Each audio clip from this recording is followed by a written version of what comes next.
अस्सलाम वालेकुम friends, video में खुशामदीद। दोस्तों, ये 2050 की दुनिया होगी।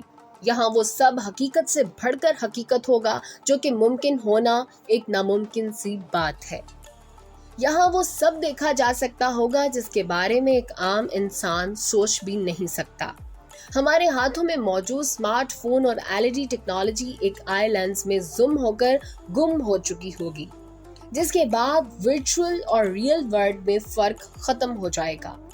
मौजूदा दिनों में त्योहारों में की जाने वाली लाइटिंग का रिवाज जो कि खत्म हो जाएगा, 2050 में आईलैंड्स आपको ऐसा प्रीसेट ग्राफिक्स देंगे कि ईद के दिन हर शख्स अपनी मर्जी के मुताबिक दुनिया को सजा हुआ देख रहा होगा। दोस्तों, हमारी ईदों में हमसे बिछड़ जाने वाले हमारे बहन भाई शामिल नहीं होते, लेकिन 2050 की ईद कोई ऐसी वैसी ईद नहीं होगी। उस ईद में अल्लामा इकबाल, कायद आजम, फातिमा जिन्ना समेत क़याम पाकिस्तान के वक्त मौजूद तमाम लीडरशिप हमारे साथ मौजूद होगी। दूसरी जानिब भारत में कबीर सिंह, भगत सिंह और यूरोप में जॉर्ज पंजम वगैरह सब जिंदा हो चुके होंगे। यहाँ ये कहना मुनासिब होगा कि हश्र से पहले ही एक हश्र बर्पा होगा। लोग उन हसीनाओं से भी इश्क कर बैठेंगे जो कि हजारों साल पहले मर चुकी थी, लेकिन जिंदा होकर एक बार फिर इस सियारे पर जाहिर हो चुकी होंगी, और पहले वो किसी बादशाह या जागीरदार की बीवियां रह चुकी होंगी, मगर 2050 में वो अपनी मर्जी से किसी आम इंसान के साथ रह रही होंगी। जिंदगी और मौत का फर्क बिल्कुल बदल चुका होगा। अब आप सोचेंगे कि ये कोई हरकत करती तस्वीरें होंगी, मगर ऐसा बिल्कुल भी नहीं है। ये बाकायदा पूरी शख्सियात होंगी जिनसे आप ना सिर्फ बात कर सकेंगे बल्कि तालीम की वो गुत्थियां जिनको सुलझाना नामुमकिन था वो भी उनसे मिलकर सुलझा सकेंगे। हमारे बाप दादा भी जिंदा होकर हमारे साथ मौजूद होंगे। दोस्तों, आप ये सब सुनकर काफी हैरान हुए होंगे कि ये सब कैसे हो सकता है, मगर दिजाली टेक्नोलॉजी आने वाले दिनों में कैसे कैसे हशर बर्पा करने जा रही है, ये हमारी सोच से भी परे की बात है। अहादीस से पता चलता है कि क़यामत के नजदीक दज्जाल मुर्दा जिंदा करने के शौबदे दिखाएगा। अगर उस दज्जाल की बात टेक्नोलॉजी पर मुनहसर है तो हम फिर ये बात करेंगे कि एक मुर्दे को उसकी मेमोरी समेत कैसे जिंदा किया जा सकता है। दोस्तों, आर्टिफिशियल इंटेलिजेंस 21वीं सदी की वो इनकलाबी इजाद है जो आने वाले सालों में कई अहम मिशंस में इस्तेमाल होगी। फिर चाहे वो हजारों साल पुराने स्क्रिप्ट पढ़ने का मिशन हो या कब्रों में दफन हड्डियों से डाटा निकालने की तैयारी, तो आर्टिफिशियल इंटेलिजेंस इस काम में भी हमारी खूब मदद करेगी। हम नहीं जानते कि डॉक्टर अल्लामा मोहम्मद इकबाल किस तरह मुस्कुराते थे या भगत सिंह की मुस्कुराहट किस कदर दिलकश थी, लेकिन आर्टिफिशियल इंटेलिजेंस तमाम पुरानी तस्वीरों में जान डाल देगी। इस टेक्नोलॉजी का ये कारनामा अभी शायद बहुत छोटा है, इसका असल कारनामा कुछ और है। दरअसल कबल मसीह से लेकर अब तक जितने भी लोग गुजरे हैं उनकी तस्वीर हमारे पास पेंटिंग्स की सूरत में मौजूद है। 16वीं सदी में जितने भी यूरोपीय बादशाह गुजरे हैं उनकी बेगमात की तस्वीर भी हमारे पास पेंटिंग्स की सूरत में महफूज है। आर्टिफिशियल इंटेलिजेंस इन पेंटिंग्स की असल तस्वीरें हमारे स्पुर्द करेगी, जिससे हम जान सकेंगे कि वो पेंटिंग से हटकर असल में कैसे दिखते थे।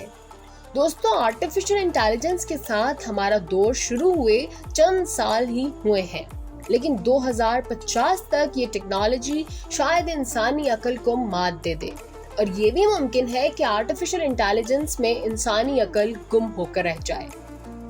अब सवाल ये पैदा होता है कि इतने हजारों साल पहले मर जाने वाले इंसान की पर्सनालिटी आर्टिफिशियल इंटेलिजेंस वाले इंसान से कितनी मिलती जुलती होगी। यानी कुदरत ने जो इसके किरदार का डिजाइन बनाया था वो आर्टिफिशियल इंटेलिजेंस से कितना मिलता जुलता होगा। और दूसरा अहम सवाल ये है कि इस आर्टिफिशियल इंटेलिजेंस टेक्नोलॉजी को उस गुजरे हुए शख्स का डाटा कहां से मिलेगा। दोस्तों, साइंटिस्ट का मानना है कि इंसान एक मेमोरी चिप है जिसमें याददाश्तों के कई लातादाद सिलसिले मौजूद हैं जो उसके दिमाग से होते हुए उसके डीएनए तक पहुंचते हैं। उनका कहना है कि इंसान जो भी करता है वो सब उसके डीएनए में जेनेटिक कोड की सूरत में महफूज हो जाता है। तो अगर इसकी हड्डियों को कब्र से लेकर इसके जेनेटिक डाटा को डिजिटल डाटा में बदला जाए तो हम सदियों पहले मरे इंसान को साइंसी तौर पर जिंदा कर सकते हैं। कुदरत ने जिस डीएनए में इंसान का पूरा डाटा रखा हुआ है, ये इंसान के बनाए हुए डाटा स्टोरेज से 300 गुना ज्यादा पायदार और 1000 गुना ज्यादा पेचीदा है, जिसमें मौजूद डाटा को परवाह नहीं कि वो सदियों मिट्टी में दफन रहे या किसी और जगह पर। दरअसल इंसान डीएनए की बुनियादी मालूमात को सही तरह समझ ही नहीं पाया।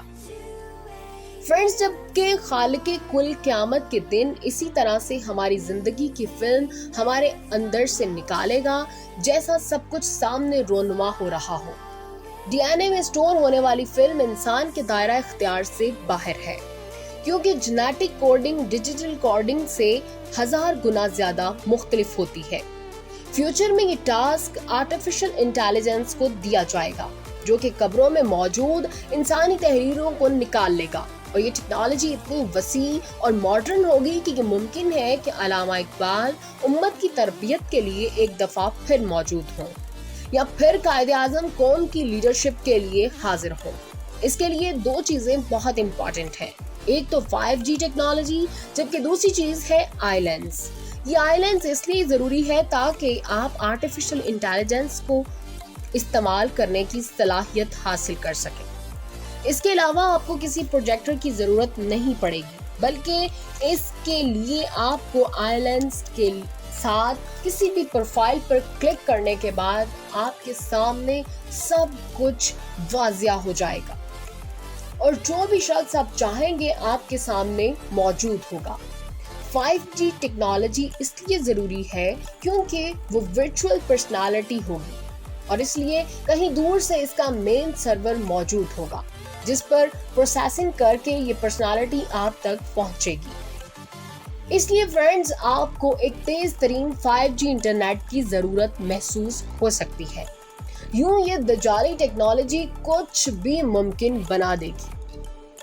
मेरे प्यारे फ्रेंड्स, उम्मीद है आपको आज की इंफॉर्मेटिव वीडियो बहुत पसंद आई होगी और इसके मुतालिक अपनी राय हमारे साथ नीचे कमेंट सेक्शन में जरूर शेयर कीजिएगा।